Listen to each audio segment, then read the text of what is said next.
तो दोस्तों आज मैं एक्सप्लेन करूंगा हाल ही में ही आई एक काफी बेहतरीन स्पेनिश सुपरनैचुरल हॉरर मूवी को जिसका नाम है नो वोल्टीज यानी कि डोंट टर्न बैक। जिसने भी एक बार पीछे मुड़ के देखा वो कभी वापस लौट कर नहीं आता। मूवी काफी अच्छी है, काफी बढ़िया मीनिंग देती है ये। एंड में मैंने थियरीज की भी बात करी है तो आपको देखने में मजा आएगा। साथ ही साथ मैंने रिसेंटली एक्सप्लेन किया है एक कोरियन हॉरर मूवी को जो कि बहुत ही बढ़िया है जिसका नाम है बॉडी पार्ट्स। उसके अंदर एक ऐसा रिचुअल दिखाया गया है जो कि आपके होश उड़ा देगा। तो अगर आपने बाई चांस उस वीडियो को मिस कर दिया है जाकर देख लेना, सच में आपको मजा आ जाएगा। और अगर आप चैनल के ऊपर नए हैं तो जल्दी से सब्सक्राइब कर लीजिए ताकि आप तक वीडियो की नोटिफिकेशन सबसे पहले आएगी, क्योंकि नेटफ्लिक्स की एक बहुत ही धांसू सीरीज में लेकर आने वाला हूँ जो कि one of the best proper horror series में से एक है। So make sure you do subscribe. तो चलिए अब बिना किसी देरी के चलते हैं सीधा वीडियो की तरफ। फिल्म की शुरुआत एक बुजुर्ग महिला मिसेस क्लोटिल्डे के परिचय से होती है। वो अपने घर में अकेली रहती हैं और उनका कोई सहारा भी नहीं है। उनके बच्चे तो हैं लेकिन वो सब घर से दूर रहते हैं। खैर इसी बीच हम लालो नाम के एक व्यक्ति को देखते हैं जो कि अक्सर मिसेस क्लोटिल्डे की हेल्प कर दिया करता। वो उनके लिए ग्रोसरी लेकर आता है और वो ऐसा अक्सर करता रहता था। आज भी लालो मिसेस क्लोटिल्डे के लिए सामान लेकर आया था। वो दरवाजे के बाहर से उनको बुलाता है लेकिन मिसेस क्लोटिल्डे टीवी देख रही होती हैं और इस वजह से उन्हें आवाज सुनाई नहीं देती। जब कोई जवाब नहीं मिलता तो लालो घर के अंदर चला जाता है। घर के अंदर वो देखता है कि टीवी के पास कोई नहीं था। तभी ऊपर से कुछ आवाजें सुनाई देती हैं। लालो उन आवाजों का पता करने के लिए सीढ़ियां चढ़कर ऊपर जाता है, लेकिन जैसे ही वो मिसेस क्लोटिल्डे के कमरे के पास पहुंचता है वो धीरे से अंदर झांकने लगता है, लेकिन मिसेस क्लोटिल्डे उसे चिल्लाकर भगा देती है क्योंकि वो कपड़े चेंज कर रही थी। खैर अब थोड़ी देर के बाद में लालो किचन में सामान रखने लगता है और एक कैबिनेट में चीजें रखने के लिए वो टेबल पर चढ़ जाता है, लेकिन कैबिनेट का दरवाजा खुल ही नहीं रहा होता। तभी उसके पीछे से एक अजीब सी आवाज उसको सुनाई देती है। जब वो पीछे देखता है तो एक परछाई उसके पीछे खड़ी नजर आती है। लालो को लगता है कि वो मिसेस क्लोटिल्डे होंगी, लेकिन वो तो तभी बाहर पानी दे रही होती हैं गार्डन में। अब डर के मारे लालो पीछे मुड़कर देखता है लेकिन इस बार उसे कुछ नहीं दिखता। तभी एक अजीब सी ताकत टेबल को गिरा देती है जिसके चलते वो भी गिर गया था, जिसके साथ ही ये सीन यहीं पर कट हो जाता है। जिसके बाद कहानी एक नए किरदार अरोरा पर शिफ्ट होती है जो कि असल में मिसेस क्लोटिल्डे की ही बेटी है। उसके बॉयफ्रेंड का फोन उसके पास में आता है और यहाँ हमको ये पता चलता है कि दोनों के बीच में सब कुछ ठीक नहीं चल रहा था। उनकी लड़ाई हो चुकी है और उसका बॉयफ्रेंड उसे थोड़ा स्पेस देने का फैसला करता है ताकि वो अपने आप को इम्प्रूव कर सके। अब बाद में जब अरोरा अपने घर में होती है तो उसे पीछे से किसी की आवाज सुनाई देती है। वो अपने आप से ये कहती है कि पीछे मत मुड़ना, जो कि इस फिल्म का टाइटल भी है नो वोल्टीज, जिसका मतलब होता है डोंट टर्न बैक। अब इसी दौरान एक भूत उसके सामने आ जाता है, लेकिन असल में ये उसका सपना होता है। खैर अब इस नाइटमेयर के बाद में उसे उसके भाई मार्टिन का फोन आता है और इन दोनों के बीच में खाली 4 मिनट का ही अंतर था। जी हाँ, पैदा होने में मात्र 4 मिनट का।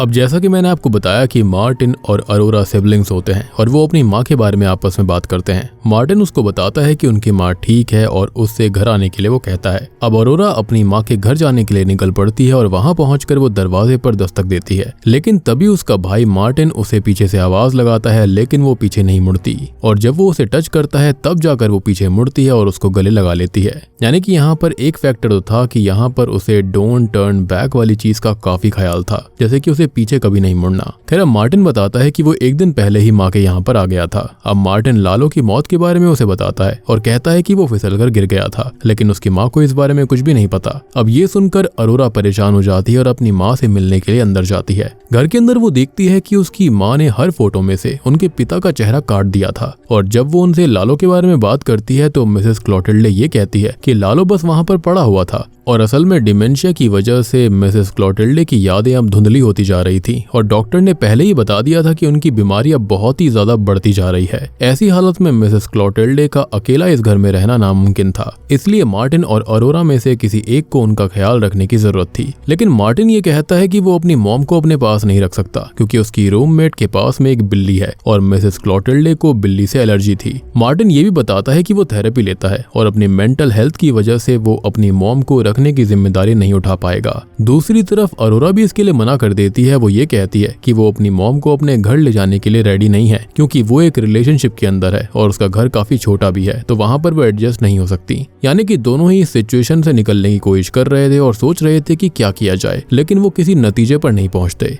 तभी मार्टिन घर के बारे में बात छेड़ देता है। वो कहता है कि उनके पिता के गुजर जाने के बाद घर की हालत जैसी थी वैसी ही रह गई है और किसी ने भी घर को रेनोवेट करने की, संभालने की या फिर बदलने की कोशिश नहीं करी। अब मार्टिन अपनी बचपन की यादों के बारे में बात करता है और अरोरा को वो दिन याद दिलाता है जब उन्होंने कैंप लेक का ट्रिप किया था। लेकिन वो ये भी कहता है कि उसे अपने बचपन के बारे में इतना कुछ याद भी नहीं है, ना ही अपने पिता के बारे में, और उसे सिर्फ एक ही बात विविडली याद है जब वो 12 साल का था और उसे अपने डैड को स्टेयर्स पर देखा था। शायद उसके पिता की मौत सीढ़ियों से गिरने की वजह से हुई थी। बाद में अरोरा अपना सामान लेकर अपने पुराने कमरे में जाती है और कमरा वैसे का वैसा ही था जैसा कि वो छोड़कर गई थी। वो अपनी पुरानी फोटोज को देखती है, लेकिन तभी उसके पीछे एक टीनेजर अरोरा का रिफ्लेक्शन दिखाई देता है जो कि रो रही होती है। ये देखकर अरोरा घबरा जाती है और जल्दी से अपना मुंह आगे कर लेती है और तभी उसके कानों में एक आवाज गूंज पड़ती है, डोंट लुक बैक, यानी कि पीछे मत देखना। अब रात में मार्टिन सबके लिए खाना बनाता है और डिनर टेबल पर वो अपनी माँ को ये बताता है कि उसने खाना बनाना अपने रूममेट जॉर्ज से सीखा है। उसकी माँ जॉर्ज का नाम सुन के क्यूरियस होती है और मार्टिन से उसके रूममेट के बारे में पूछने लगती है। मार्टिन सबको खाना सर्व करता है और तब मिसेस क्लोटिल्डे कहती है कि वो खाना अपने पिता के लिए भी सर्व करे। ये सुनकर अरोरा इंटरप्ट करते हुए कहती है कि पिता यहाँ पर नहीं है। अब इस बात पर मिसेस क्लोटिल्डे ये कहती है कि वो मानती है कि अरोरा और उसके पिता के बीच में कुछ इश्यूज हैं, लेकिन इसका मतलब ये नहीं है कि वो अपने पिता से नफरत करे।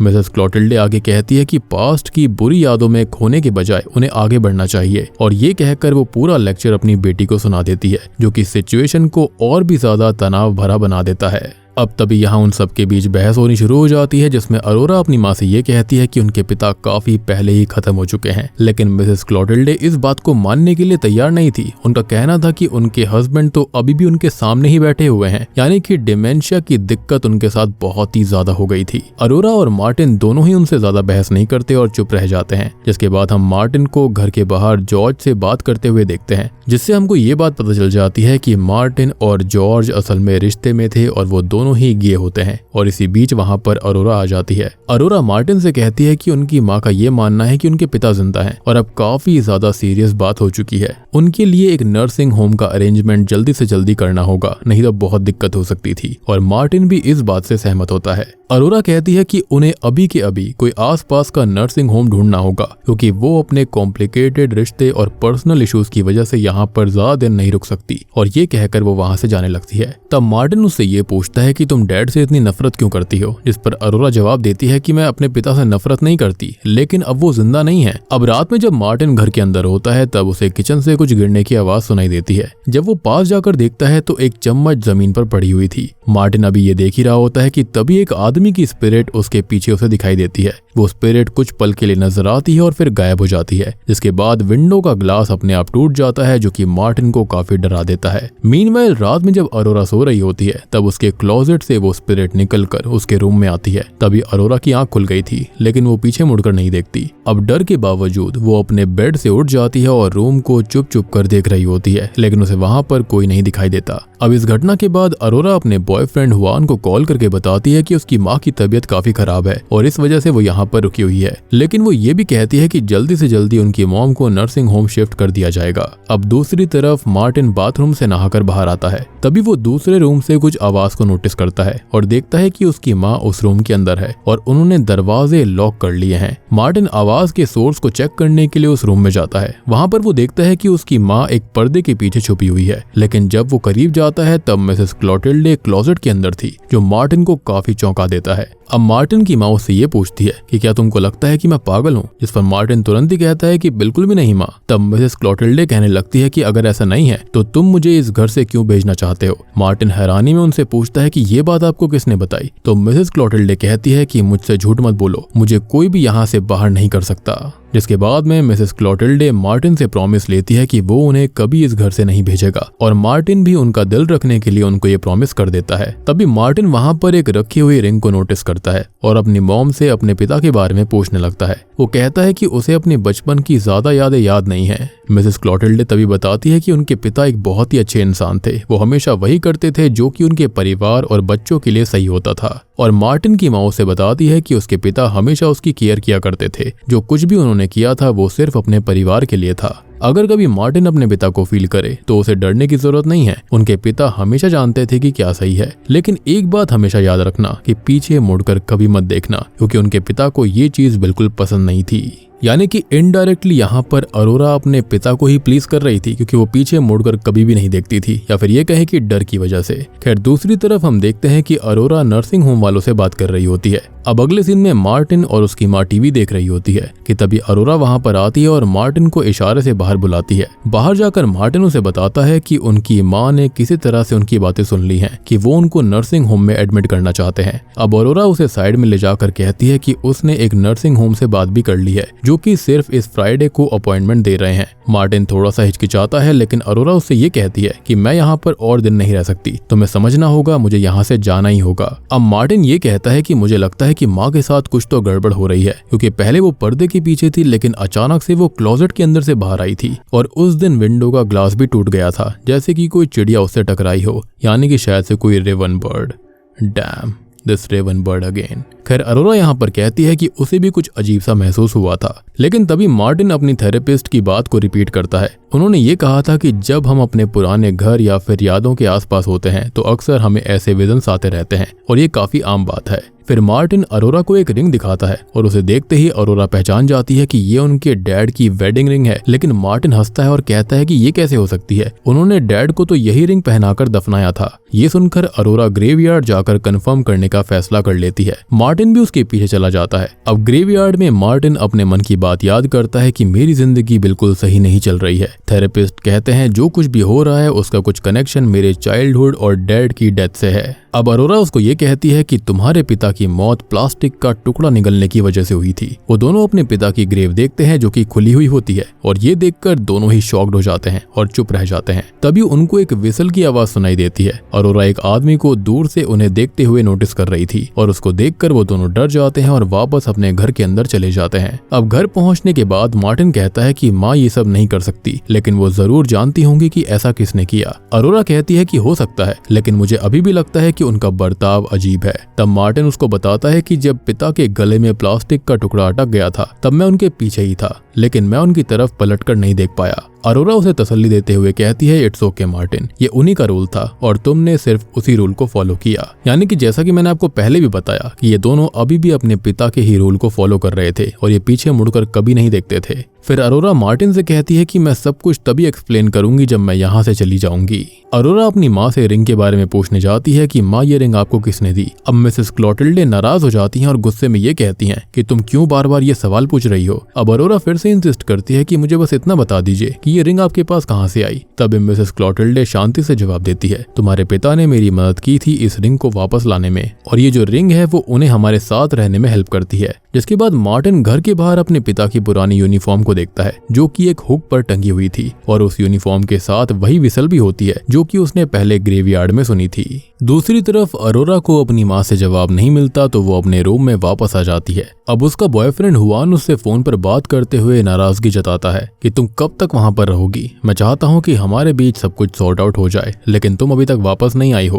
अरोरा कहती है कि वो फ्राइडे के बाद जल्दी वापस आ जाएगी। अब इसी बीच उसे अपने बचपन की एक याद आती है जिसमें वो एक अब्यूजिव पिता की वजह से रो रही थी, और इसी फ्लैशबैक से पता चलता है कि अरोरा एक टॉक्सिक रिश्ते में है। दूसरी तरफ हम मार्टिन को देखते हैं जिसके बॉयफ्रेंड जॉर्ज का उसे मैसेज आता है। जॉर्ज मार्टिन से मिलने उसके घर के बाहर आया हुआ था। मार्टिन चुपके से जॉर्ज को अपने कमरे में ले जाता है और दोनों इंटीमेट हो जाते हैं। अब तभी मिसेस क्लोटिल्डे को दिखाया जाता है जो कि अपने बिस्तर पर लेटी हुई थी। तभी एक स्पिरिट जो कि उसके पति की आत्मा होती है वहां पर आती है और उसके साथ इंटीमेट होती है। जॉर्ज अपने घर लौटने के लिए निकलता ही है, लेकिन नीचे जाने पर मिसेस क्लोटिल्डे उसे आवाज लगाकर बुलाती है और उससे सोफे के नीचे रखे हुए सामान को निकालने के लिए कहती है। जब जॉर्ज सोफे के नीचे से सामान निकालता है मिसेस क्लोटिल्डे उसे पकड़ लेती है। तभी पता चलता है कि मिसेस क्लोटिल्डे अपनी पति की स्पिरिट के कब्जे में है जो कि उसके एक्शंस को कंट्रोल कर रही है। जॉर्ज जब जल्दी से वहां से भागता है और अपनी कार में बैठ जाता है, लेकिन उसके सामने वही स्पिरिट और मिसेस क्लोटिल्डे आ जाते हैं और मिसेस क्लोटिल्डे जॉर्ज को जान से मार डालती है। यानी कि इस घर के अंदर काफी भयानक चीजें चल रही थी। अब उस रात अरोरा के ब्लैंकेट खुद पे खुद को खींचने लगता है। जब उसकी आंख खुलती है तो वो देखती है कि उसकी माँ उसके पैर के अंगूठे को चबा रही थी, लेकिन अगले ही पल पता चलता है कि ये सब तो एक नाइटमेयर था।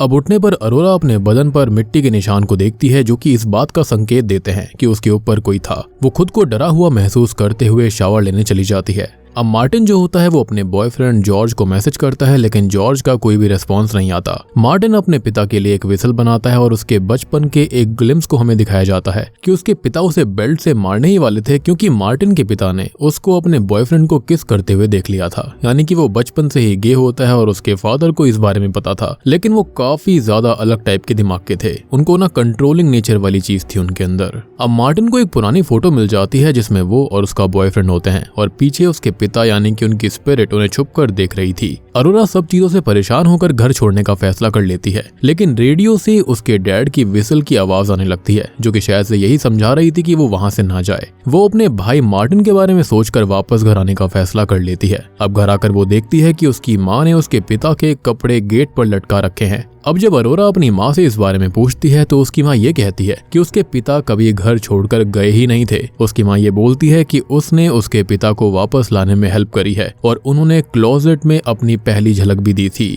अब अरोरा मार्टिन के पास जाकर कहती है कि उन्हें यहाँ से किसी होटल में शिफ्ट करना होगा और उनकी माँ को एक नर्सिंग होम में भेजना पड़ेगा, लेकिन मार्टिन जॉर्ज के ना मिलने की वजह से परेशान था। अब जब अरोरा उसको बताती है कि उनके पिता की स्पिरिट वापस आ गई है तो मार्टिन उसे इग्नोर कर देता है और कहता है कि ये सब बस माइंड ट्रिक्स हैं, यहाँ पर कोई स्पिरिट नहीं है। तभी मिसेस क्लोटिल्डे बाथरूम में अरोरा को घेर लेती है और बाहर मार्टिन दरवाजा खोलने की कोशिश कर रहा था, लेकिन दरवाजा ही नहीं खुलता। अब बाहर से उनकी माँ मजे लेती है और कहती है कि बाथरूम के अंदर उनके पिता मौजूद हैं, और जब मार्टिन दरवाजा तोड़कर अंदर आता है तो वो अरोरा को बहुत ही ज्यादा डरी हुई अवस्था में देखता है। अरोरा मार्टिन से कहती है कि उनका बचपन कितना खराब था और कैसे उनके अब्यूजिव पिता उन्हें टॉर्चर किया करते थे, और यहाँ पर शायद से इसलिए ही मार्टिन इन बातों को भूलने का नाटक कर रहा था, क्योंकि उनके पिता बहुत ही ज्यादा अब्यूजिव थे बचपन में। जिसके बाद में दोनों ही अपने बीते हुए समय को याद करते हुए एक दूसरे को गले लगाकर रोने लगते हैं। जिसके बाद वो फैसला करते हैं कि वो अपनी माँ को नर्सिंग होम भेजकर यहाँ से चले जाएंगे, लेकिन पूरे घर में उनकी माँ उन्हें कहीं नहीं मिलती। क्लोजेट के अंदर उन्हें कम बैक खून से लिखा हुआ मिलता है और उनको एक विच क्राफ्ट की किताब भी मिलती है, विच इंडिकेट्स कि यहाँ पर उनके पिता की स्पिरिट ने ये सब लिखा था। या फिर ये भी हो सकता है कि उनकी माँ ने अपनी खराब दिमाग की स्थिति के चलते ये कम बैक लिखा था अपने ही खून से,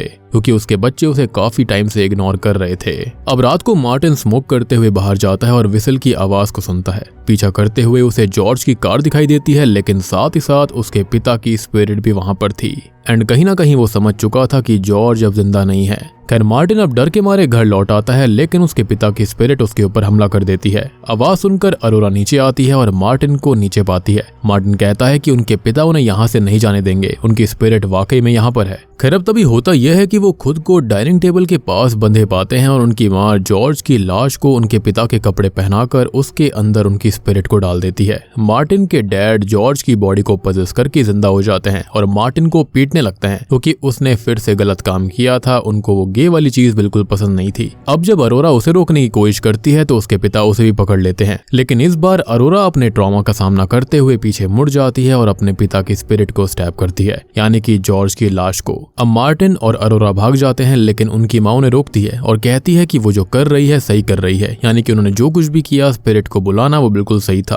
अब मार्टिन और अरोरा अपनी माँ को छोड़कर चले जाते हैं, लेकिन उनके पिता वापस आकर अरोरा को असॉल्ट करने की कोशिश करते हैं। मार्टिन अपने पिता की उंगलियां काट देता है और दोनों भाई बहन वहां से भाग जाते हैं। रास्ते में अब अरोरा के बॉयफ्रेंड हुआन का फोन आता है, जो कि उससे उल्टा सीधा बोल रहा था कि वो वापस क्यों नहीं आई। अब वो उसे गाली देकर फोन को तोड़ देती है, यानी कि उसने एक और अब्यूजिव रिश्ते से खुद को छुटकारा दे दिया था। अंत में दोनों अब नए जीवन की शुरुआत करते हैं और एक नए सपने और उम्मीद के साथ जाने लगते हैं। उनकी माँ उन्हें रोक भी रही होती है, लेकिन तभी उसके हस्बैंड की स्पिरिट उसे वापस घर के अंदर खींच लेती है। एनीवेज इसके बाद में हम एक मिड क्रेडिट सीन को देखते हैं। मिसेस क्लोटिल्डे रोड पर चलती हुई कुछ बड़बड़ा रही होती है कि ये सब उसका फॉल्ट है और उसे अपने परिवार को वापस बुलाना होगा। ऐसा लग रहा था कि उसके पति की स्पिरिट ने मिसेस क्लोटिल्डे को उनके पास भेजा है, क्योंकि शायद से वो उनको अभी तक अब्यूज करना चाहते होंगे और अपने परिवार को एकजुट करके रखना चाहते होंगे, जो कि बिल्कुल गलत था।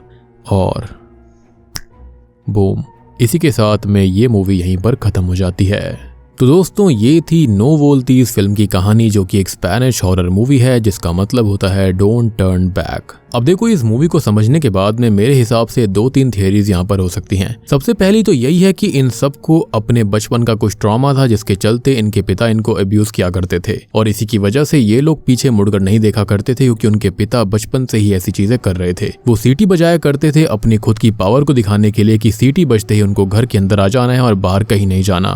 अब अंत में इन दोनों ने ही अपने ओल्ड ट्रॉमा को दूर कर लिया था, उससे ये ओवरकम कर गए थे। लेकिन अगर ये चीज यहाँ पर साइकोलॉजिकल एंगल वाली है तो फिर यहाँ पर ये विचक्राफ्ट वाली किताब का होना और यहाँ पर जॉर्ज का खत्म हो जाना ये बिल्कुल मैच नहीं करता। इन बच्चों को बार बार यहाँ पर इनके पिता की स्पिरिट दिखाई दे रही थी, ये भी चीज मैच नहीं करती। या तो फिर ये भी हो सकता है कि मिसेस क्लोटिल्डे को डिमेंशिया के साथ साथ में स्प्लिट पर्सनैलिटी डिसऑर्डर भी होगा, जिसके चलते वो अपने पति को इतना याद कर रही थी कि उन्होंने उसकी ही पर्सनैलिटी को ले लिया था।